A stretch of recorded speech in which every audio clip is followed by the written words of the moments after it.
What's up, guys? I'm Gus Dapperton, and these are Records in My Life.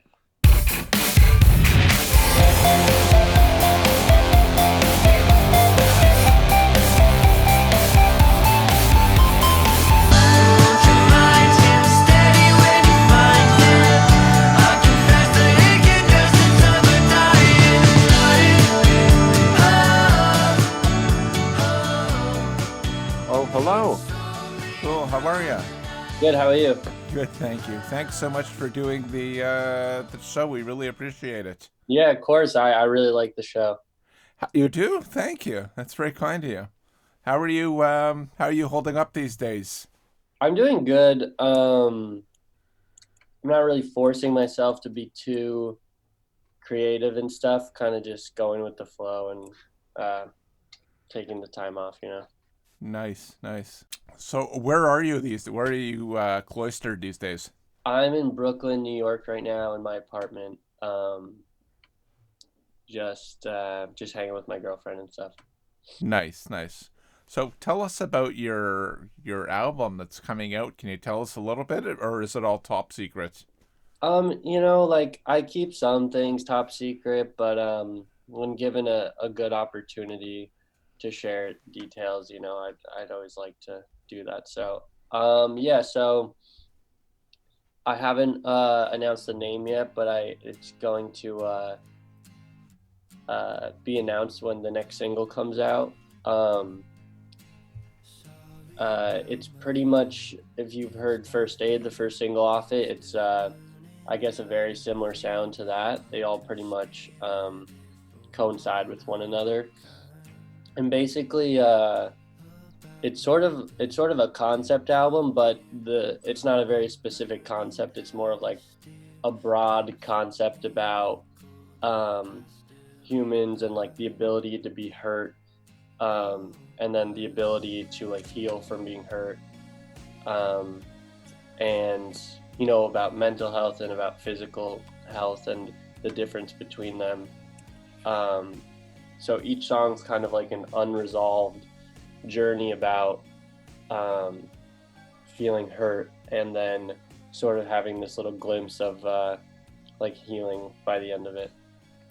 And yeah, I kind of just was like, I think when I'm going through life and going through different phases, I'll be more inclined to write about like love and heartbreak, because those are kind of strong feelings that will shine through. And I guess I've sort of been neglecting a bit of the like pain and suffering that I would have liked to write about. So that's pretty much what I'm reflecting on in this whole album. Do you have? I know. I mean, maybe you'll tell us something, but do you have? What's the most important song to you on the album, or the most near? I know they're all your babies. I always say this, but the most near and dear to your heart. What track? There's a track called Medicine that is definitely the most important song on the album, and is probably the yeah, I guess the most integral song that resonates with the concept of the album, and sort of ties them all together. Yeah. Cool. And were there any other? Did you collaborate with anybody on this record, or outside producers, I co-writers? collaborated with players on the album. I recorded and produced everything, and I had a lot of my friends come in to do like gang vocals and like backup harmonies and stuff. My sister sings a lot of harmonies on the record, and then my friends play a lot of the drums and bass and whatnot. Terrific. So thank you again for being on Records in My Life. This show is about you, the artists, and the albums that have inspired you. Um, I mean, you start a lot of artists these days, and not as disrespect, but they've kind of begun out of their bedroom as a bedroom product, and a lot of great artists like Drums and I think Wild Nothing, Billie Eilish, to name a few. Um, or which albums kind of inspired you, like from that kind of school of minimalistic style? I guess Tops, the band Tops, I think they record a lot of themselves and produce. Yeah, they definitely produce it all themselves. I really like the sounds that they make, and that's definitely inspiring to hear that. They kind of record and produce themselves. Is there a younger? We like to educate people. Records My Life. We pride ourselves on educating people about new art, new and young artists. Now, is there anybody that we should be looking out for that you're listening to these days? Any records? Yeah, there's this artist named Santi that I really love. There's this record his last record that he put out called Mandy in the Jungle. I kind of feel like I was just talking to my friend about this, and he said sort of the same thing, but a new song each time that I listen to it, that is like my favorite song off of it. And I don't think there's one particular song that like stands out amongst the rest. I think they all kind of will find you at certain times. Like, I think when I first listened to the record, there was this song called Maria that I was like, oh, this is the one off of it. And then like the next time around, it was a different song, like Rapid Fire. And then the next time around, it's a different song that I enjoy more. So it's cool because I can listen to it a lot for that reason. I can listen to it kind of over and over again for that reason. That's the greatest pleasure. A record that you can listen to from beginning to end is like the well, something that's important to you or I, right? It might not be a great record, but that's the sign of a record you fall in love with for sure. No, totally, totally. Now, are there any artists which you'd like to collaborate with? I mean, I guess like a dream artist to collaborate with would be maybe like Arcade Fire or something. I love Arcade Fire. And which one of their albums are The Suburbs. The Suburbs is it. I think I've the Suburbs. The track is probably one of my most listened to songs of all time, definitely. Um, and yeah, I don't know. They're just so dialed in, and like every song on that album is really good. Um, Again, kind of. I mean, the Suburbs definitely like I think means a lot to me. Maybe because I heard it in a time that you know my emotional state was maybe like more extreme, like when I was in high school and just feeling some type of way, and maybe I or middle school, and I heard that song and it really stuck with me. But um, aside from that, I think each time I also listen to that record, there's like a new song that's more striking than the last. which record for you would you consider a masterpiece? Maybe Toro Y Moi, Anything in Return. It's like the first record I heard by Toro Y Moi, and I think it's a masterpiece because it's the first time I heard like acoustic instruments um, and like live instruments produced in sort of an electronic mindset and like an electronic um, way, and it just so seamless that I was so like struck by it just because of how seamless like the the mix of the two are, and also the compositions of the songs are so well written. And he was one of the first. He was kind of that artist of like that do-it-yourself. Also, like we were talking about or Oh alluding yeah, to early, definitely. Yeah, definitely. the bedroom kind of. I guess he was lumped into that chill wave genre of kind of doing it yourself. Yeah, no, definitely. I'm pretty sure he pretty much produces, most pretty much everything himself, and definitely that record. Um, yeah, it's really crazy. So I've asked this question a few times to artists. You're in a younger demographic. You're my nephew's age. What's a good record? Like, what's a good kind of cool date night record? Maybe like a Smith's record, um, like uh, hat Hatful of Hollow, which is just like has most of the bangers on it. Right.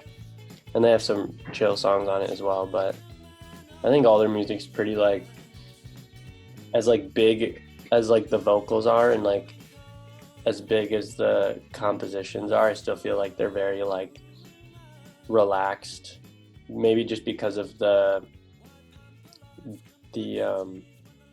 it just I guess all the songs just feel pretty effortless, and by that respect they feel more relaxed. You've talked about. I wasn't going to ask this question, but I will ask it. You've talked about some great like live bands like Arcade Fire, who always, I've been lucky enough to see them a couple times, and they just, I don't know if you've seen them live, but they just leave everything. Yeah, But aside from Arcade Fire, what's a band, what's an album you'd like to hear live? from like any time period or like current. Yo, sure, yeah, any time period. I guess like an album that like I can go back and see live, maybe be like Oasis in their prime, just like What's the Story, Morning Glory, just was like Champagne Supernova, Wonderwall. And I know like people like, like kind of um like hate on Wonderwall sometimes, but I don't, it never gets old to me. And I just think those songs are so big, like like they're just written perfectly for someone's voice who's um I think they're doing the most with sort of the members that they have. And like I don't think Liam Gallagher's voice is particularly like um that dynamic like whatsoever, but it's really powerful in what he does, and all the guitar riffs and guitar parts are super powerful too. So I think I think that would resonate really well live, just like back in its, back in its prime. So just thank you again for being on Records in My Life, Gus. We really, really appreciate it. Just a couple more quick questions, and we'll let you get back to weed, water, or wine for writing or listening to your favorite album. It's a pretty good question. I'm because water, definitely water for me. I'm like super into like staying hydrated, and maybe it'd be like for me like tea or water, but definitely water. I'm not a big. I don't. I think a lot of people like to make songs when they're stoned or when they're drunk, and it'll just turn out horrible for me. So definitely water, so I can just be fully in tune with like if I'm trying to study or feel something. And what would you consider the album of your generation, like going back to high school, like as the years go by, when you think back of your youth, the record that affected you the most? Maybe like Bon Iver. Like I remember in high school, um, I never really got into Bon Iver in high school, but I've like came around, and all my friends like love Bon Iver, who I went to high school with, and I definitely think those songs are still a sign of those particular times. For Emma, Bon Iver for Emma, yeah. A cup of tea in your case for with any artist, alive or dead. Well, I we just talked about them, but probably Liam Gallagher, just because like you know Hmm. I think there's like maybe more valuable lessons I could learn from someone else, but it would just be such an entertaining conversation. So, And finally, we thank you again. We'd like to ask all our artists on the show for words of wisdom for our audience and their fans. words of wisdom.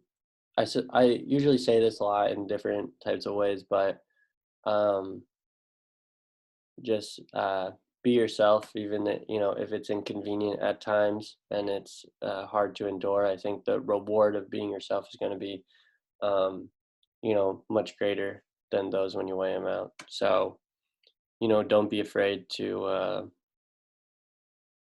try things and be yourself. Gus, thanks and good luck with the new record. We're looking forward to hearing it. Yeah, thanks. Be well and be safe for you and your family. And now we'll look forward to seeing you soon. Yeah, you too. Okay, take care. Bye. Hi, I'm Mark Henning, the other half of Records in My Life. Love it that you made it to the end of the video. Please leave us a comment, leave us a thumbs up, and subscribe. If you really dug the show, we'd love it if you'd consider supporting us over at patreon.com/RIMLTV. Cheers and see you next week.